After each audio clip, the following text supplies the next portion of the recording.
Good afternoon, everyone, and so good to see your smiling faces. We're back to discuss a topic that's more important than ever now, and that's our mental health. Research shows that mental health affects physical health. In fact, it really affects everything that we do.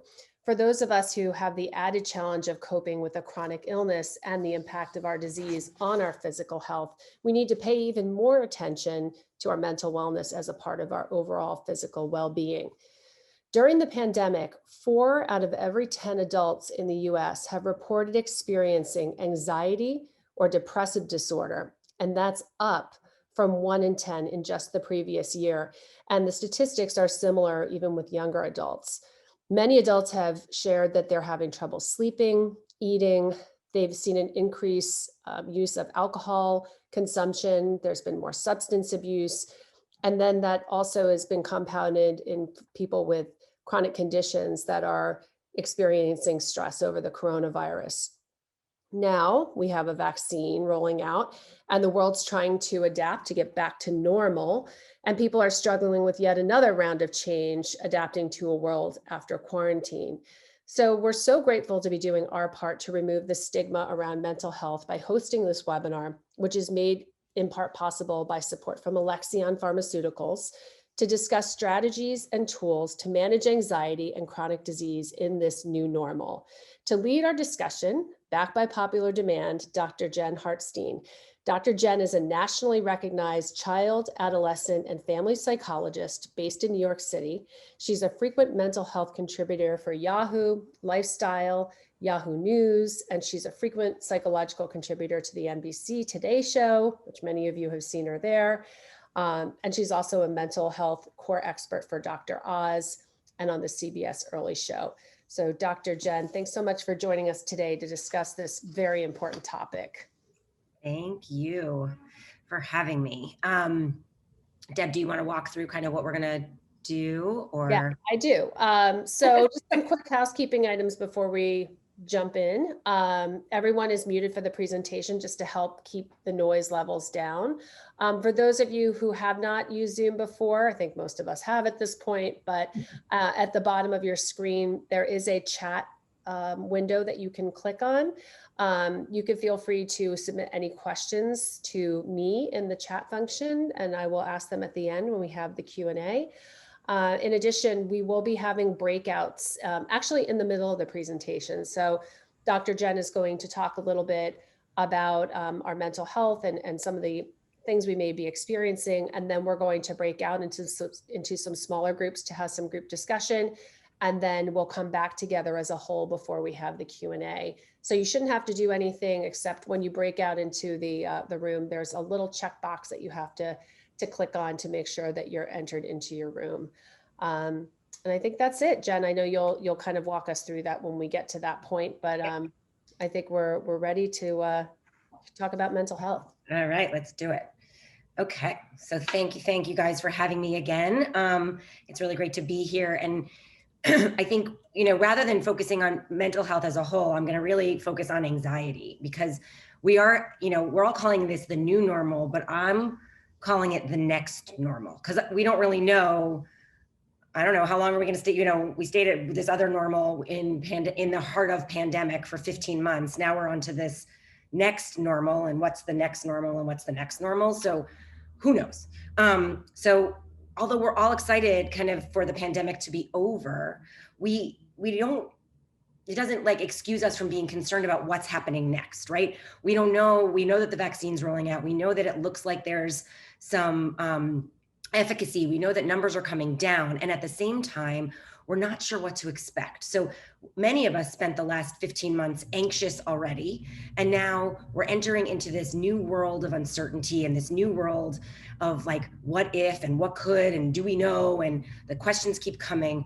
So it makes sense that many of us are continuing to feel anxious and continuing to feel overwhelmed because uncertainty is a huge trigger for that. So what we're going to kind of talk about today is what anxiety is, how it's different. Kind of in the past, we've talked about how mental health and mental illness are different. We're going to talk about how regular anxiety, which all of us experience, is different than an anxiety disorder, but when do we need to ask for help? How anxiety might be different for someone who is struggling with a chronic illness or caring for someone with a chronic illness. And then what can we do? Some tips and tricks on what we can do to kind of manage our anxiety better. And depending on, just to Deb's point about the breakout rooms, kind of depending on how many people are part of the webinar, we may all just stay as one big group instead of splitting off, but we'll see kind of how that goes moving forward. So let's just start with what anxiety is, okay? So anxiety is our body's natural response to stress. Everyone has it at different times. We all react to stressful situations differently. So anxiety is going to impact everybody in this call, everybody everybody in the world very differently, right? I tend to not be a super anxious person, but so something that happens to me might be like, whatever, somebody else might be super anxious. It just, there's so many variables that can impact that. So it's this feeling of fear or apprehension about what's to come. So take a minute and think about, all right, first day of school, first day of work, all things that might trigger some anxiety. We don't know what to expect. Coming out of quarantine, we don't know what to expect, right? Having to give a talk. One of my associates was saying this to me this morning, you're so calm. And I was like, well, I do this all the time. No big deal. She's like, I would be sweating and freaking out, right? Like very different ways of approaching it. That doesn't mean 10 minutes before we got on, I wasn't like, am I prepared? Am I ready? Like, right? So my anxiety kicks in. It's our body's way of protecting us if there is a perceived threat. So evolutionarily, it was really important because we needed it for protection. And now it's just still something that continues to go. And sometimes we need it for protection, sometimes not. But it's going to automatically happen even when we're not trying to be anxious. So we need to know how to catch it before it overtakes us. Everybody gets anxious, right? Everybody breathes, everybody sleeps, everybody has anxiety at different times. It exists on a continuum. So let's just recognize that it's a normal emotion for all of us. The same way we feel happy, the same way we feel sad, but it's on a continuum. So some people are like mildly anxious and some people are very anxious. And all of us move back and forth on this continuum in some way. What we do know is anxiety can be really unpleasant. It can just make us really uncomfortable and kind of antsy and itchy in our own skin, but it can also motivate us. It can make us want to work harder. It can make us want to try more. It can give us that extra push we might need. So it has its benefits and it has its risks. And we kind of have to think about which one we kind of need. But it ebbs and flows as part of our daily life. The key is like typical anxiety doesn't interfere with our daily life. Maybe we're anxious a whole day, but we can still get through stuff, or maybe it shuts us down for a day. But when we're on that part of the continuum where it's really extreme and challenging and interfering with our daily life, that's when we need to be a little bit more worried. Now, you could say, Dr. Jen, haven't we all been living in this place of heightened anxiety kind of over on this side of the continuum for the past 15 months? 100%.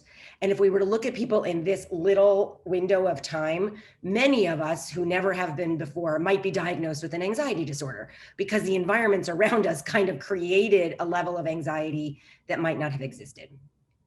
But it's still a moment in time. And so we have to kind of also look at that. I am concerned that anxiety disorders will continue to increase as we go back to whatever the normal is, because we have to relearn how to engage and we're just trying to figure all of that stuff out. So we just have to be aware of what could happen as we move forward. Okay. So after this year we have, right, it makes sense. And as Deb said, anxiety disorders and reports of increased anxiety have increased 30% over the past year. So over the past 15 months, 30% increase in anxiety. No surprise. We've been living in uncertainty. We've been living in like shifting focus, changing gears, moving around in ways we've never had to before. And so although we have seen the levels of anxiety come down a little bit since we were like in hardcore shelter in place, work from home, beginning of pandemic, I think we're in a lull. And then I think kind of when everybody goes back to school full time and all these things start happening, we might see an uptick again. I think that's very true in younger people. I think there's this expectation like hit the ground running, just go back to what you were doing. And I think a lot of kids are going to struggle. Add to that you have kids with chronic illnesses that have to be careful in different ways. And that's going to also be a piece of this. So we have to just kind of, I don't want to over pathologize or over worry, and we need to just be aware, right? So we're not, I think we're hitting tip of the iceberg. I don't think we know yet what's coming under the surface. But what impacted our anxiety over the past year? Well, for many, it was the fear and isolation. We need connection as people. And it's not, this kind of way to connect on a screen is great, but we benefit from touch and, you know, real physical connection as much as we benefit from social connection. And that was lacking for a lot of people. A lot of people living alone didn't have that kind of connection. So that was really one thing that amplified anxiety, is worry about that, kind of worry about being social. Many family members were back together in a house that haven't lived together in a long time. So kind of tensions may have increased during lockdown for different people.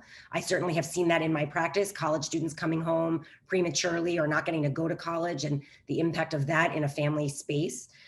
And then the fear of illness, right? Which for people living with a chronic illness is going to be heightened as it is. So when you don't know if I go to the grocery store, am I going to get sick? And then the next day, no, the grocery store is fine. And the news keeps changing. There's no pole to hold on to in the storm. You're just kind of like floating around in the waves. So, and when we're already managing a chronic illness, that worry is even heightened. So all of those things just added to people's anxiety levels. We noticed that young people might be having more psychological distress than older people, primarily because of the lack of direct connection with peers. That was a big one.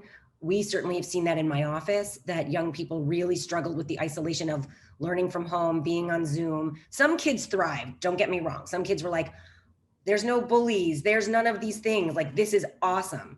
But so many missed the connections that they had and really needed those. And so that piece is impacting them.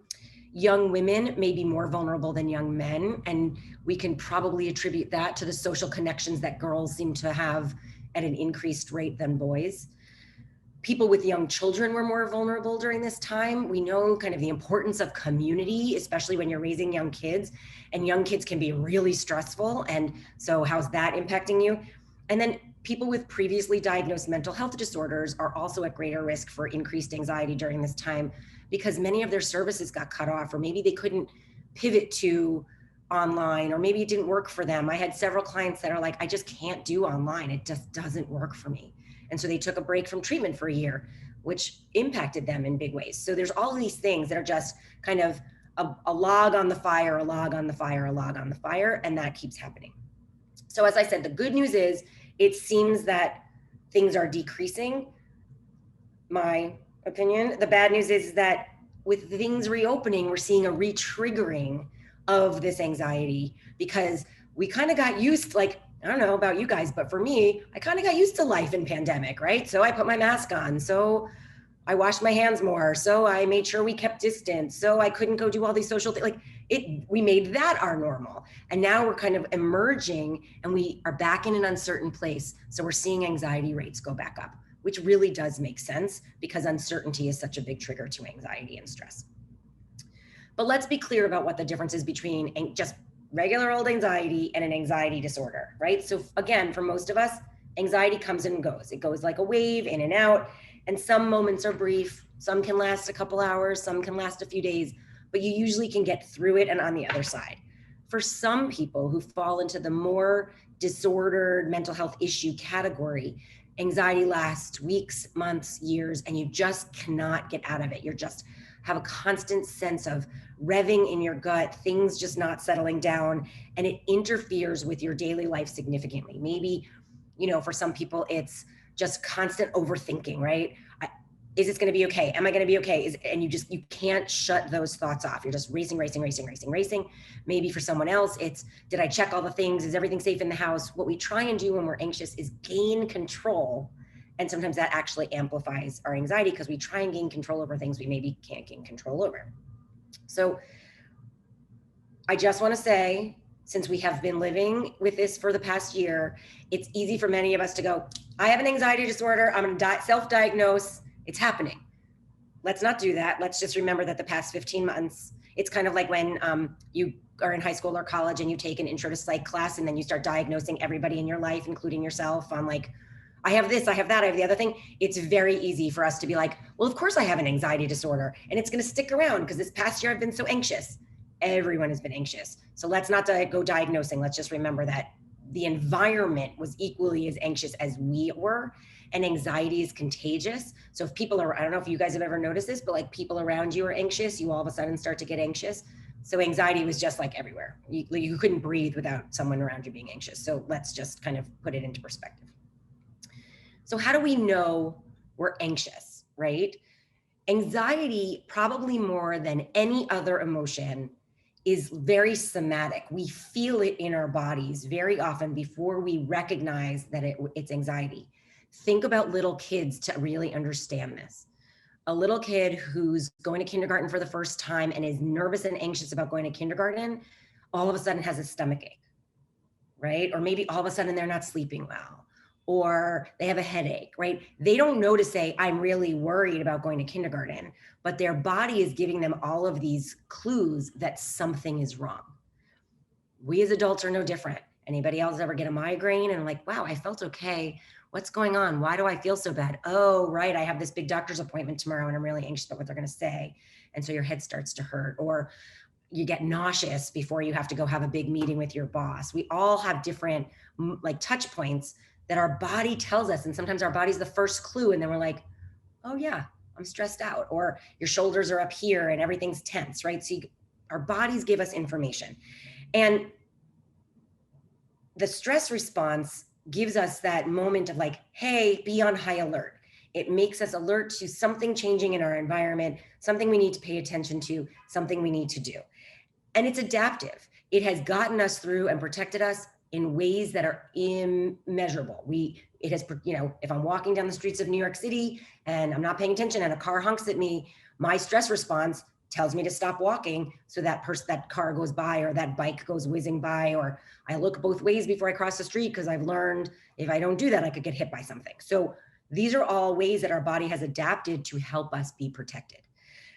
But our symptoms vary from person to person. We have to remember that, right? So when we are looking for the threat, our body is in fight or flight. And so let's talk about fight or flight, because I think this is really important and important to just know how our bodies actually react to stress. So we have kind of our general central nervous system, and then we have two nervous systems that manage our emotional space. One is our parasympathetic nervous system. One is our sympathetic nervous system. Our parasympathetic nervous system is easy to describe. It's our chill, rest and digest, connection focused nervous system. Most of you right now, probably your parasympathetic nervous system is working. You're sitting back, you're listening, you're taking it in, you're not super stressed about something, you're not distracted. So you're just in it. This is the ideal place. This is when this is like what we want to be in more than not. When our sympathetic nervous system kicks in, because we're in a moment of stress, our body just kind of like activates. Out of our awareness happens just automatically. So what happens, right? This is what we call, and we've all heard this, right? Fight or flight or freeze. And for some people, there's an added component of puff up, where maybe you're anxious, but you get angry and you're like really in that fight space, right? So our sympathetic nervous system automatically activates this response, and it impacts nearly every organ in our body, which is really important to think about when you're dealing with a chronic illness, right? Anxiety makes your heart beat faster. It dilates, it constricts blood vessels because it's putting you into action mode. It might have your stomach kind of shift in gears. It tightens your muscles. So it impacts so many different levels of our body on a very cellular level that we don't always think about. So this is why having a practice to help manage anxiety is so important, especially if we're dealing with some chronic illness issues. So we need fight or flight. It can help us stay alive. But the problem is now there's lots of things that can cause a moment of stress where we're not like trying to stay alive. We're just trying to like get through the day. I'm having a really chill moment and the phone rings and it startles me. My fight or flight kicks in. It just might regulate much faster than something like a car almost hits me on the road. All right. So here's what happened. The phone rings. In my mind, it's interpreted as a sense of threat. So my fight or flight kind of starts to go, but I freeze first to assess what's going on. We might not even be aware of the freeze. It just happens. So the freeze happens. I stop. What's happening? What do I need to do? And then our bodies release cortisol, epinephrine, adrenaline, all these different neurotransmitters that help us assess and survey and figure out what's going on. What do we need to do? Do we need to run? Do we need to fight? Puts us into action.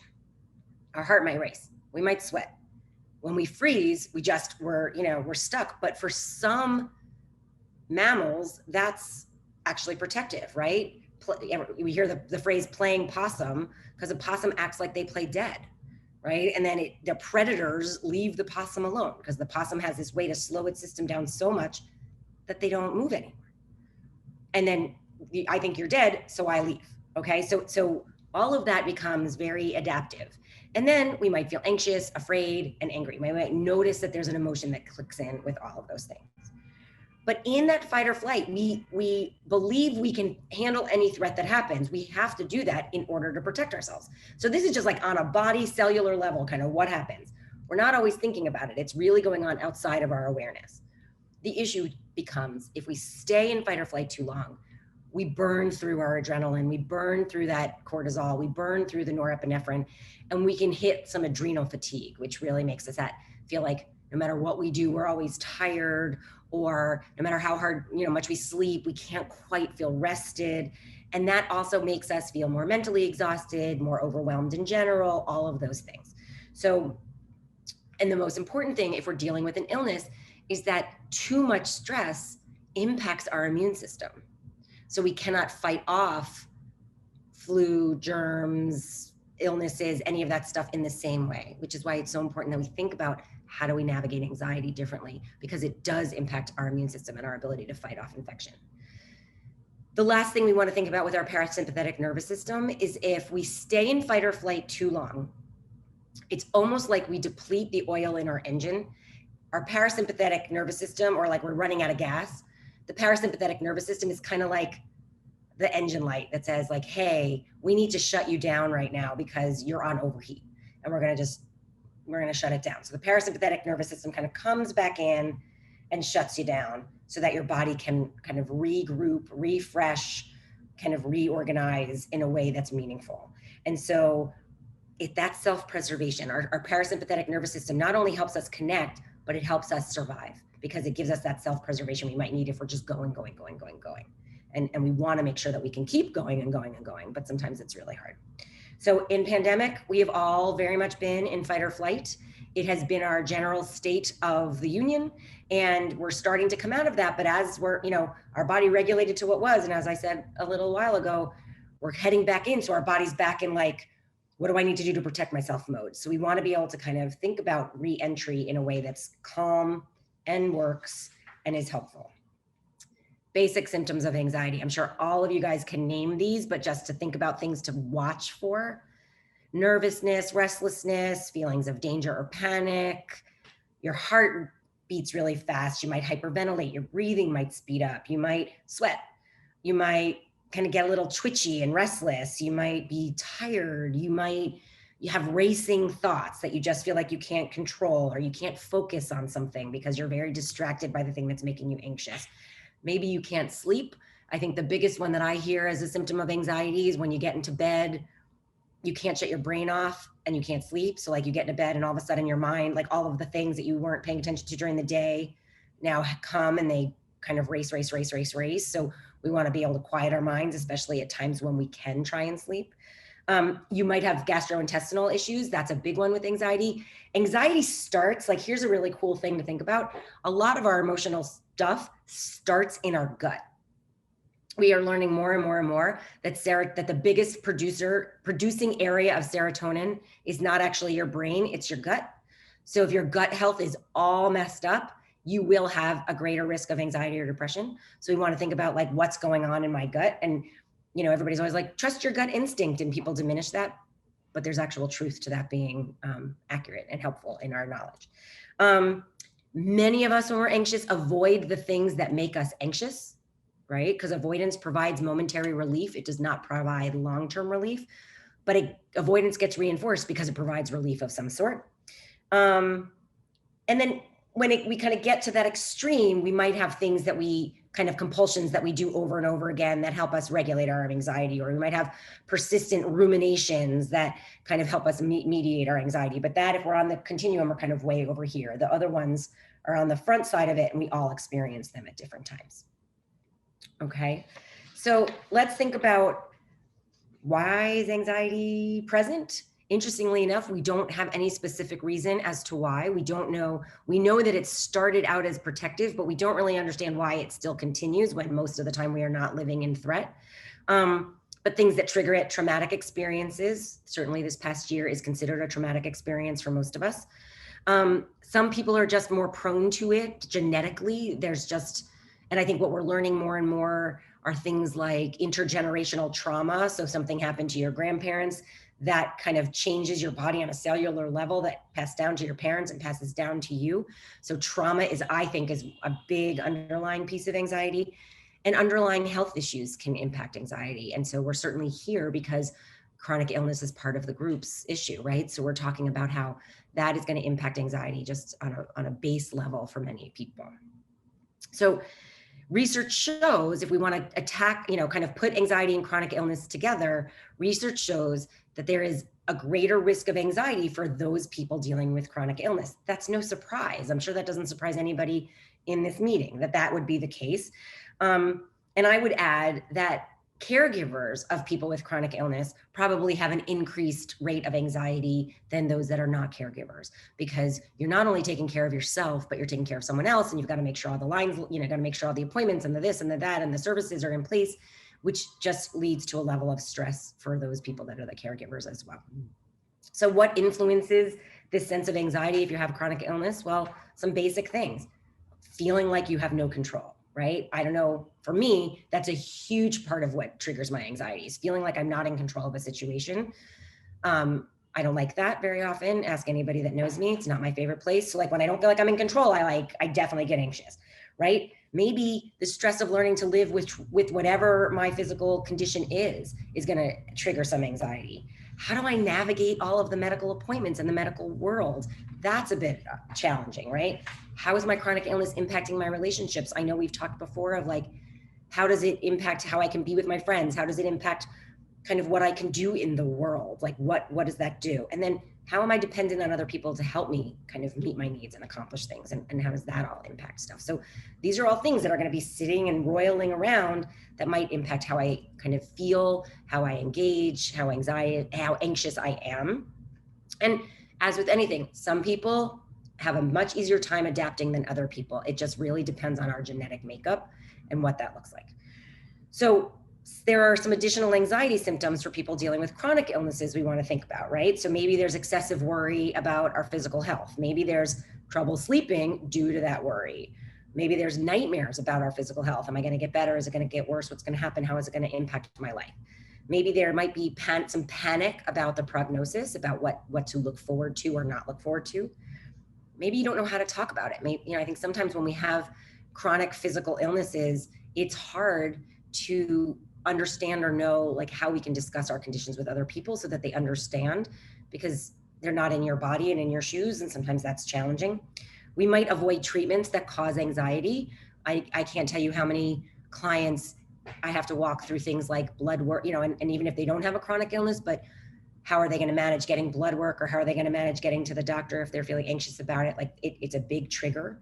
There might be some intrusive thoughts about future. Am I going to die? Am I going to be okay? What's going to happen?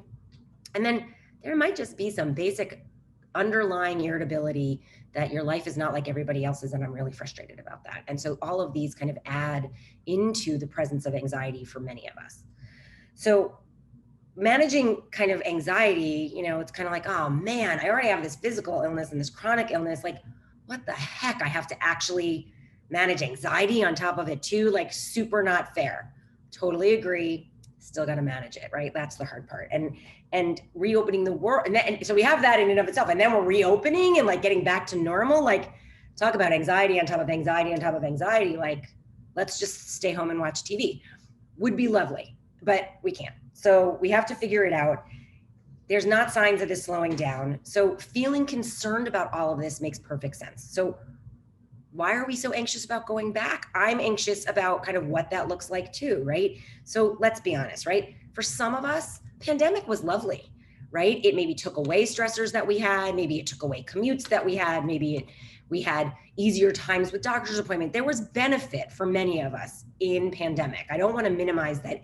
I think there were a lot of people it sucked for, and there were a lot of people who thrived during pandemic. So I don't want to like say one was better than the other. It's just what is. But we have to kind of think about, we have to get back to the world. Like I know that, for example, a friend called me and said that his daughter's insurance sent them a letter that they're no longer going to pay for teletherapy. So that means she has to go back to in-person. Well, that's going to trigger anxiety because she's been so used to doing Zoom therapy and now she has to go back in, right? Out of her control, and still something she might have to do. So like, how do we kind of deal with the fact that like, okay, I'm okay. And now, oop, new piece of information. Oop, new piece of information. It's coming at us all the time.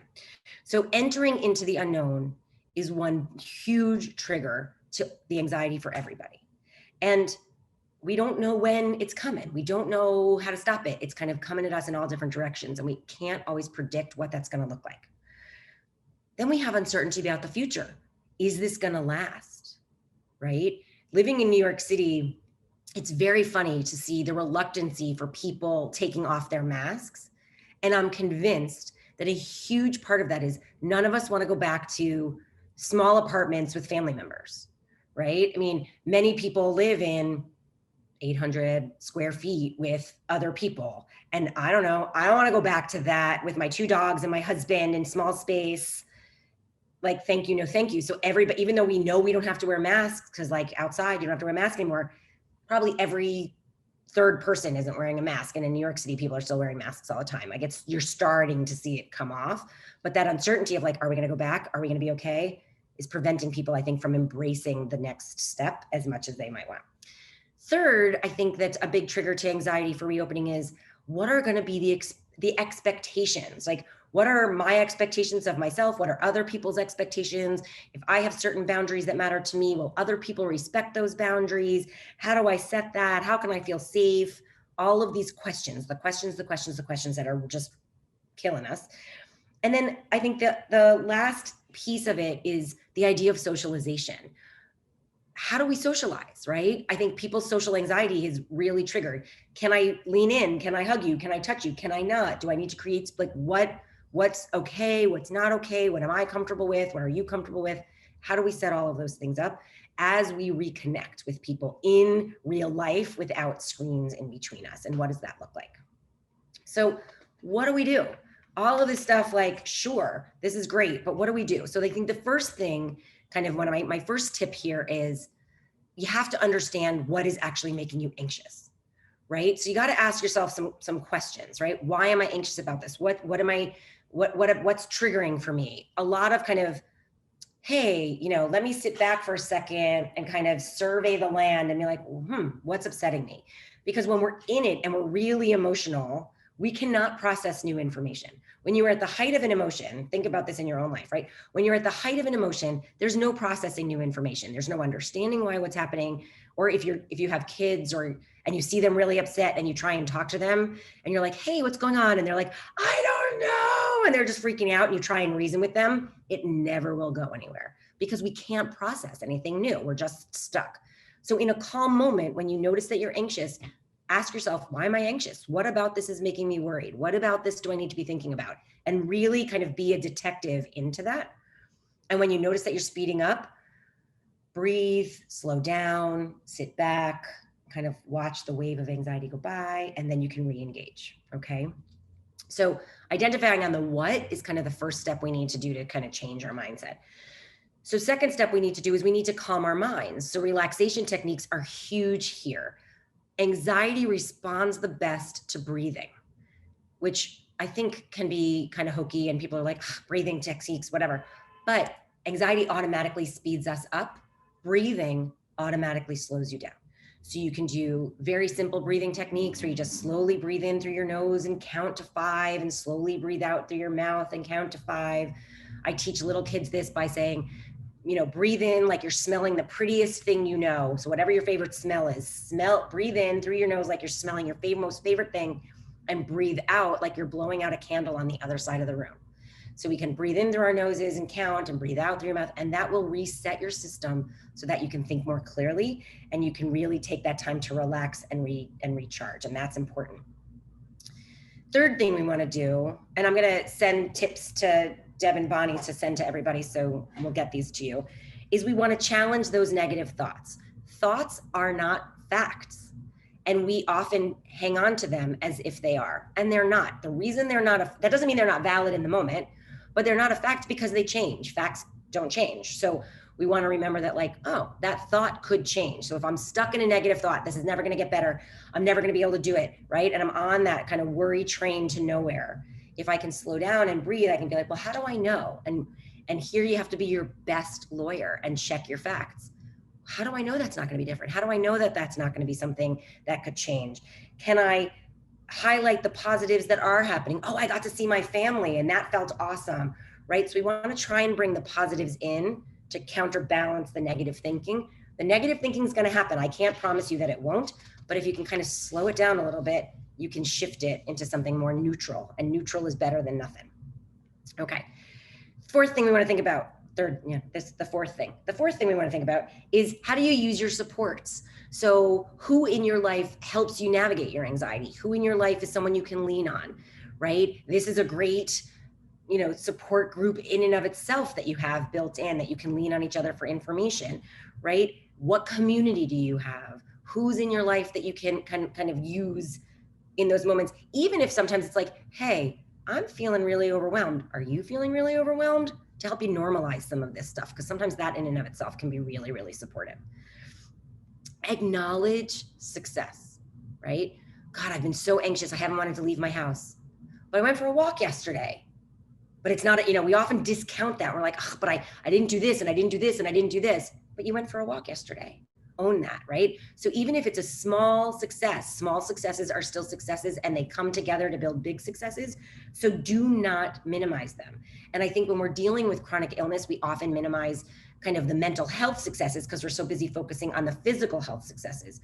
So acknowledging that I got out of bed today at a time that felt good to me, and I cleaned my room, and all of those things cannot be minimized as something that is successful and feels good to us. So we want to remember to do those things. We also want to think about, like, what are my limits? And I think this is really important for all of us. My limits may not be the same as anybody else's limits on this call, and they don't have to be, as long as I protect what my limits are, right? So if I don't feel comfortable going out without a mask and you do, awesome, right? My husband still wears his mask. I do not wear my mask as much. I'm vaccinated. Most of the people I spend time with are vaccinated, but he needs to kind of get someplace and ease his way in until he's comfortable. And there was a period of time where I was like, take your mask off, you're fine, like, you're vaccinated, everything's, and he was like, this is my boundary, this is what I need, and I have to respect that, and he needs to make it clear. So identify what those limits are, and then don't apologize for them. Like, they're yours, and you are entitled to have them in whatever way you need. When we're super anxious, we ultimately have, and this is a little summary of what we've talked about, kind of three choices, right? We can challenge our thoughts, which is that negative thinking piece. We can kind of be like, hey, is there truth there? Is that accurate? What am I looking at? We can do an exposure, which means do the thing that makes you anxious. So if getting out of my house because of pandemic makes me anxious, I have to get out of my house. And maybe it starts with just going down my driveway and back, or just downstairs and back up to the apartment, or whatever. And then I want to build on that. But exposures go, oh, I'm anxious. Oh, I'm okay. And now I've rewired my brain to know what's okay, and I can do those things more easily. And then, can I practice those coping strategies? Can I exercise? Can I do breathing techniques? Can I do yoga? Can I do things that will help? Can I play a game with someone that's a distraction? Can I do different things that are coping strategies that will really help me get through it? Can I do kind of progressive muscle relaxation, which benefits our physical symptoms all the way around? Any of those things are really great coping strategies. And then kind of be reflective, right? Like, reopening is anxiety inducing for everybody. And so normalize that. Hey, I'm not the only one struggling with this. This is, if you Google reopening, anxiety, and COVID, you will get a list of articles as long as my arm, because everybody's experiencing this. This isn't new. And then take it slow. This is a marathon, not a sprint. We are all gonna get through it at whatever pace works for us. There are gonna be some people who finish in 3 hours, and there's gonna be some people who take 8, and that's okay. Just go at the pace that works for you, and don't let anybody derail you from that, because somebody else's needs are not necessarily your problem if you're doing what works for you, right? So those kinds of are the things we want to think about as we're coming out of this, and as we're recognizing that, like, anxiety is real, anxiety is present, we're all going to feel it. Let's normalize that. What do I want to do about it is kind of the next step.